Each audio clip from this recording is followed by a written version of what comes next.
Hello. হ্যাঁ বল। বলছি তুই কোথায় আছিস? কেন রে? বাড়িতে। বলছি তুই একবার প্লিজ আমার বাড়িতে তাড়াতাড়ি একটু আসতে পারবি? আমার খুব ইম্পর্টেন্ট দরকার আছে তোর সাথে। কেন, কিছু হয়েছে নাকি? তুই আয় না, আমি ফোনে এত কিছু বলতে পারবো না, তোকে এখানে আসতে হবে। ও ঠিক আছে, একটু ওয়েট কর, আমি যাচ্ছি। হ্যাঁ ঠিক আছে। ওই কি হলো রে? ও তুই এসে গেছিস? হ্যাঁ, কিন্তু তুই এরকম করছিস কেন? তোকে না কিছু কথা বলার জন্য ডেকেছিলাম। কি বল? আসলে কাল রাত থেকে আমার সাথে কি হচ্ছে আমি কিছুই বুঝতে পারছি না, মানে এরকম আগে কোনোদিনই হয়নি। কি হয়েছে, তুই কি বলতে চাইছিস ঠিক করে বল তো। আরে কাল রাতে না আমি যখন বাড়ি আসি, এসে নর্মালি আমি শুয়ে পড়েছিলাম, তারপর হঠাৎ কি সব স্বপ্নে দেখছি আমি, মানে আমি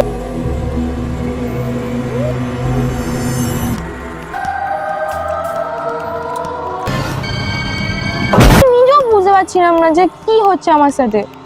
তোর সাথে কি আগে কোনোদিন এরকম হয়েছে? কোনো দিনই হয়নি। তাহলে এখন হঠাৎ করে এরকম হচ্ছে?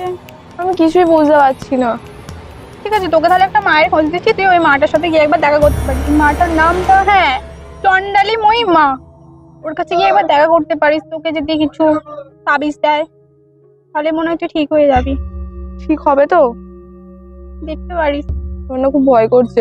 তুই তাহলে আমাকে কাজ কর, তুই আমাকে লোকেশনটা শেয়ার করে দে। হ্যাঁ হ্যাঁ, নাম্বারটাও দিয়ে দিচ্ছি, আমি কল আজকের করে। মধ্যেই চলে যাব। হ্যাঁ। লোকেশন অনুযায়ী তো এটাই লাগছে। মা আসতে পারি? কে? আমাকে একজন পাঠিয়েছে আপনার কাছে। ও আয় বৎস।